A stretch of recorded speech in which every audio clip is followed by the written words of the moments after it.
Bismillahirrahmanirrahim. Assalamualaikum warahmatullahi wabarakatuh. Kawan-kawan sekalian, saya bahagia sekali nih ketemu Bang Rocky malam ini karena sudah lama saya mengikuti berbagai ceramah beliau di YouTube ya, dan berbagai talk. Nama saya Zainal. Saya sebenarnya tadi sore baru tahu ada acara di sini, justru diberitahu anak saya yang kuliah di Jogja. Kemudian oleh kawan-kawan lewat WA tadi. Jadi saya tertarik karena saya melihat banyak keanehan. Keanehan pertama itu adalah pesantren mengundang Rocky Gerung berbicara logika, berbicara akal sehat. Tadi Bung Rocky menyampaikan beberapa terminologi, ada akal sehat, ada kolbu, ada dan sebagainya. Saya kira kolbu itu, Bang Rocky, itu adalah terminologi Quran, dan konsistensi logikanya, penjelasannya harus dia cari di Quran. Dia tidak sama dengan akal sehat versi Rocky Gerung seperti yang saya baca selama ini. Kolbu, kalau kita bicara Al-Quran, itu hasilnya adalah ulul albab, yang berbeda dengan rasionalisme Bung Rocky Gerung yang menurut saya lebih dekat ke Descartes kalau saya lihat. Satu. Keanehan yang kedua soal pada tema. Saya tidak tahu siapa yang membuat tema ini. Bagaimana kita bicara akal sehat kaitannya dengan pilkada? Bagi saya itu dua terminologi yang kontradiktif, kontradiksi intermedis. Saya tidak pernah melihat ada realitas pemilu yang rasional, nggak ada itu. Di mana? Di planet bumi ini tidak pernah ada pemilu yang rasional, mau pilkada mau pilpres, di Amerika sekalipun nggak ada. Karena saya kira memang momen seperti pilkada adalah momen yang paling potensial menyebabkan orang kehilangan rasionalitas. Soal etika saya juga bingung kalau kita mau berbicara etika, sebab sejak kapan moralitas terwadahi dalam politik Indonesia? Saya belum melihat itu. Itu yang kedua. Dari sini saya coba agak sedikit melebar kaitannya dengan pemilu dan demokrasi, seperti yang saya coba mereview apa yang Bung Rocky pernah sering sampaikan dalam berbagai ceramah di kanal YouTube. Saya pernah mengikuti, mendengarkan ceramah Bung Rocky di satu kelas filsafat, membahas tema tentang agama dan demokrasi. Saya ingat waktu itu dan saya menulis tentang itu. Bung Rocky mengatakan bahwa demokrasi itu adalah permainan orang-orang pintar, sementara agama itu adalah permainan orang-orang, diperuntukkan untuk orang-orang bodoh. Kenapa? Karena agama itu mencari kebenaran ke belakang, sementara demokrasi itu kebenaran ke depan dengan argumentasi yang contestable. Sementara agama itu bentuk primitifisasi. Bahkan Bung Rocky mengatakan bahwa agama itu adalah being yang gagal berevolusi. Jadi ini sekaligus menegaskan tadi soal akal sehat dengan kolbu itu beda. Itu satu. Jadi saya kira itu juga bagi saya problem epistemologi juga. Karena apa? Demokrasi itu sendiri dibangun dari satu asumsi yang sesat sebenarnya. Demokrasi mengandaikan semua orang paham apa yang terbaik bagi dirinya, sehingga diberi otonomi untuk menentukan pilihan sendiri. Di mana realitasnya? Itu nggak ada. Bung Rocky ini kan orang yang paling sering mendungu-dungukan orang. Artinya kedunguan itu realitas. Terus bagaimana kita bisa rasionalisme pada demokrasi? Itu nggak mungkin bagi saya. Saya kira itu tadi yang saya ingin sampaikan.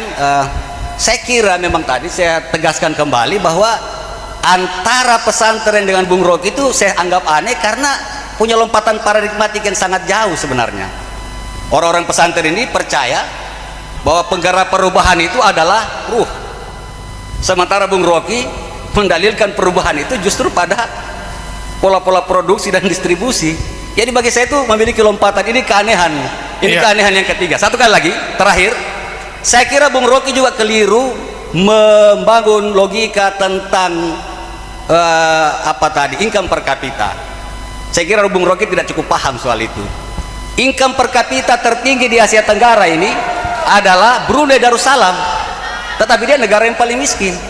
Sementara soal utang, sementara utang yang terbanyak itu kalau kita bandingkan dengan PDB itu justru adalah pada apa Singapura itu lebih dari 100% dari PDB-nya. Saya kira itu saja yang saya sampaikan. Saya kira ya. sebentar ya, kita dialog akal sehat ya. Ya. Oke. Pak Zainal dari mana, Pak? Saya fungsionaris KAHMI di sini. Oke. Alumni HMI. Oke, terima kasih. Ada dosen baru. Saya mulai menerangkan ulang ya, yang dari belakang yang terakhir. Saya tidak membandingkan Singapura dengan Indonesia. Saya bandingkan Malaysia dengan Indonesia. Kan kalau Anda kritik, Anda mesti ucapkan saya salah membandingkan Indonesia.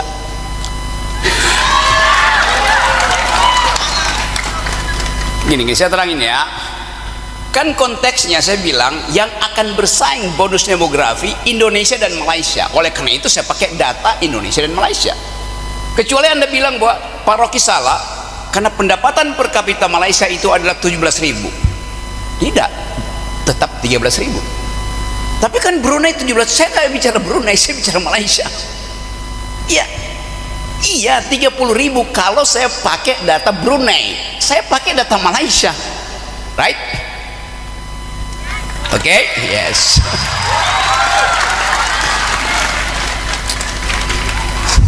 Satu hal itu. Yang kedua soal apa tadi? Apa?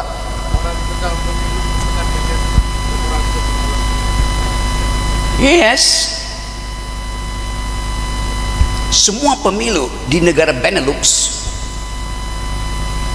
mendekati sempurna karena tidak ada fraud, tidak ada corruption. Anda pergi ke Finlandia, dasarnya adalah indeks korupsi. Kan kita ukur kekotoran politik pada korupsi itu. Indeks korupsi di Finlandia 98. Artinya cara membaca indeksnya, kalau indeks korupsi di Finlandia 98, di Indonesia 37, bacanya begini. Di Indonesia dari 100 orang tinggal 37 yang jujur. Di Finlandia dari 100 orang 98 jujur. Anda pergi ke Butan 100%. Karena itu pintu di Butan itu nggak pernah ditutup, nggak ada yang mau mencuri di situ. Oke. Jadi perbandingan itu saya maksudkan supaya kita mendekati Finlandia, supaya kita mendekati Singapura, mendekati Amerika. Kan begitu yang saya terangkan. Jadi memang nggak ada yang sempurna, iya, tapi kita jangan bikin makin tidak sempurna. That's the logic itu. Bagaimana misalnya kalau 2 minggu depan indeks korupsi kita tinggal 32, itu tidak membuktikan bahwa tidak ada negara yang sehat demokrasi ya. Pak Zainal sebentar, biar Pak Rocky bicara. Gini ya.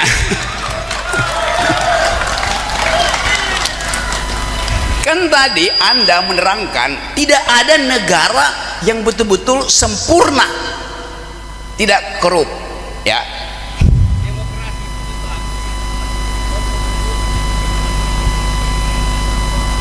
Oke, saya terangkan pelan-pelan ya.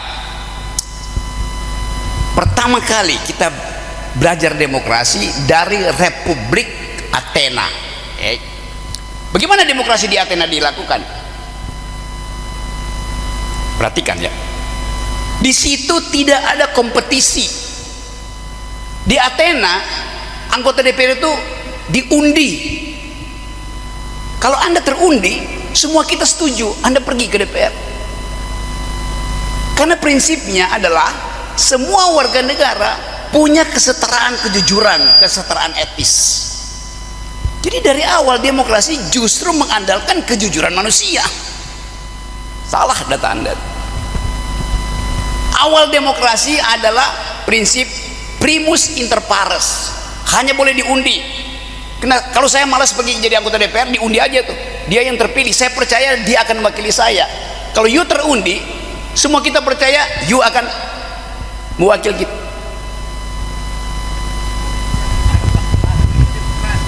Iya, saya ngerti itu, bahwa akhirnya ada kompetisi.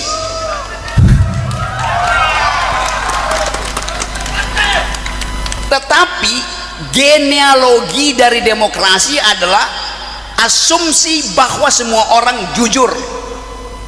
Ada ketidakjujuran, deception. Ya memang itu prinsip dalam demokrasi, bukan pemerintahan dari, oleh, dan untuk rakyat. Prinsip demokrasi di awal adalah the government of reason through the government by the people. Pemerintahan akal melalui pemerintahan orang. Itu dasarnya tuh. Oke, 3 kesalahan ya. Satu lagi yang terakhir, soal kolbu. Sebagai sesama ulul albab, saya terangkan tadi bahwa Eropa itu hanya mengenal reason dan passion. Maka saya tambahkan, Islam punya fakultas ketiga, namanya kolbu. Terus Anda simpulkan, saya samakan kolbu dengan reason. Loh, justru saya tambahkan kualitas ketiga.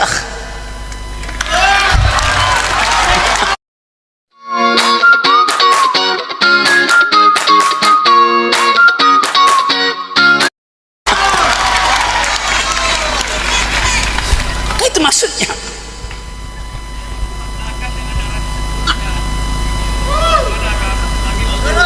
Saya sebutkan, memang betul saya sebutkan itu, saya terangkan ya.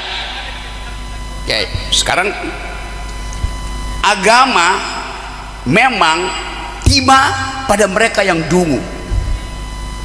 Tidak mungkin nabi-nabi itu membawa keyakinan baru kalau di situ udah ada peradaban.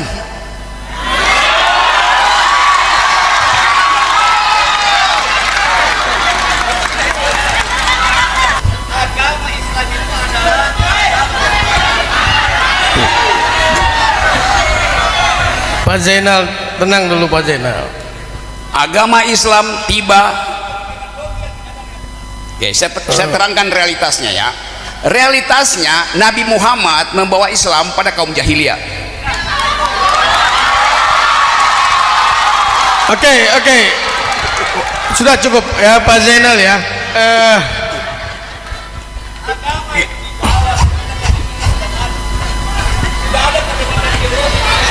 Tidak. Pak Zainal silakan duduk dulu.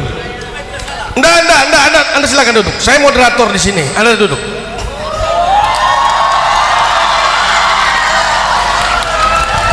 Saya moderator. Jadi saya kalau pembicara aja Anda sudah saya debatin juga.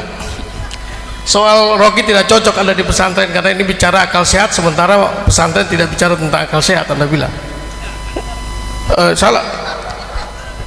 Surah ayat pertama yang turun dari Quran apa?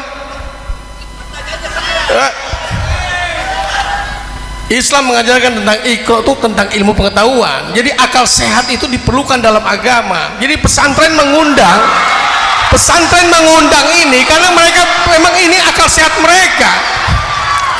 Saya moderator, Anda duduk. Saya moderator, Anda duduk. Anda berdebat sama saya. Anda menyimpulkan bagaimana? Anda berdebat sama saya setelah ini. Di luar forum ini kita ketemu, kita berdebat. Oke, kita tenang ya. Saya bahagia bahwa pesantren mau mengundang akal sehat karena pada dasarnya agama Islam itu adalah bicara tentang akal sehat. Islam bukan cuma sekedar mistis dan percaya saja, tapi ada intelektual yang mengikutinya. Setuju ya?